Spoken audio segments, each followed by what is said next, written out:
रोहित जी, अगर बात करें शिक्षा नीति को लेकर, जो शिक्षकों की अगर बात करें, जो तबादले नीति काफी टाइम से माथा 25 पर चली हुई है, जी जी, आपको लगता है कि आपकी सरकार में इसके ऊपर कुछ बातें जो है क्लियर हो पाएंगी?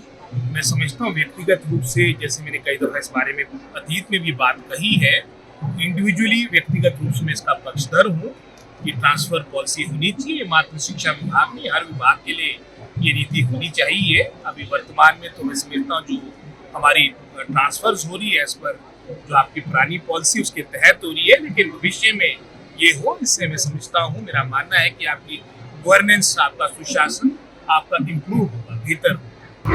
सर, शिक्षा विभाग की बात करें तो सरकार की टैगलाइन है व्यवस्था।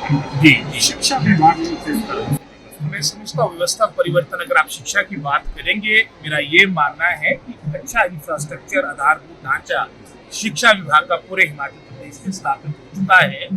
और जैसा अतीत में होता है, चाहे सरकार किसी की भी रही हो, चुनाव से मात्र कुछ महीने पहले आप थोक में आप स्कूलों को खोल देते, नोटिफाई कर लेते हैं। उदाहरण के तौर पर सरकार के कार्यकाल के दौरान भी लगभग कोई 400 स्कूल खोले गए और स्टाफ की क्या कितनी रिक्त बड़े पद थे वो आप जानते हैं। अगर साथ लगते आप चंबा जिला की बात करेंगे जो कांगड़ा के साथ लगता है, सैकड़ों की संख्या में आपके पद रिक्त है और टोटल लगभग 12,000 के आसपास आपके पद रिक्त थे। इसी तरह से हायर एजुकेशन में जहाँ 134 आपके कॉलेजेस पूरे हिमाचल प्रदेश में है, 105 कॉलेजेस ऐसे थे जो विदाउट प्रिंसिपल्स थे। आते ही जैसे आपने व्यवस्था परिवर्तन की बात कही है, कितने आपके रिक्त पड़े पद हैं, इनकी मैंने संख्या आपको लगभग 12,000 के आसपास दी है। इनको हम चरणबद्ध तरीके से by promotion, by batch wise और डायरेक्ट रिक्रूटमेंट के माध्यम से भी ये पोस्टें भरी जाएगी। हायर एजुकेशन में ही लगभग कोई 80 प्रिंसिपल्स आउट ऑफ 105 आपके प्रमोट होकर इनको नियुक्तियां दूर दराज के हमारे महाविद्यालय में दी गई है।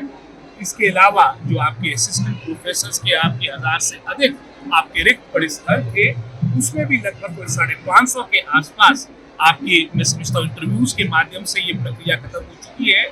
और इन 550 में से 400 आपके प्रोफेसर्स को, इनको भी आपके इन दुर्गम क्षेत्रों में जो महाविद्यालय स्थापित है वहाँ इनको अपॉइंटमेंट्स दी गई है। आपके हायर एजुकेशन में आपके पीजीटी के लगभग कोई 585 आपके कमीशन के द्वारा हमने ये पोस्टें दे दी है। इसको भी शीघ्र एडवर्टाइज करके ये प्रक्रिया प्रारंभ होगी। और इससे पहले हमने जो टीजीटी से पीजीटी लगभग 400 के आसपास आपके पद भरे हैं। एलिमेंट्री एजुकेशन में भी 5,300 के आसपास आपके पद सैंक्शन हुए, जिसमें से 2,521 पद, चाहे वो टीजीटी के हैं, जेबीटी के हैं, चाहे वो सीएनवी के हैं, इसकी आपके हर डिस्ट्रिक्ट के, मैं समझता हूँ, रिक्तियों को देखते हुए बैच वाइज आपकी प्रक्रिया, आपकी अपॉइंटमेंट्स की जिन बच्चों ने स्कूल एजुकेशन बोर्ड से 10वीं की और मेरिटोरियस रहे, उन्हें मोबाइल दिए जाने की घोषणा की गई थी, किंतु अभी तक नहीं।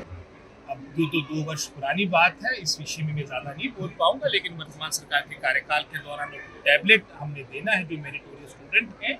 और साथ ही साथ जैसे उदाहरण के तौर पिछले कल भी मैं एचपी एजुकेशन बोर्ड के कार्यक्रम में उनकी रिव्यू मीटिंग में था, और एचपी एजुकेशन बोर्ड ने भी जो हमारे मेरिटोरियस स्टूडेंट हैं, जो टॉप 50 स्टूडेंट्स हैं जो हमारे उत्तीर्ण करते हैं, उनके लिए एक सम्मान कार्यक्रम हम रखेंगे, उनके टीचर्स का भी।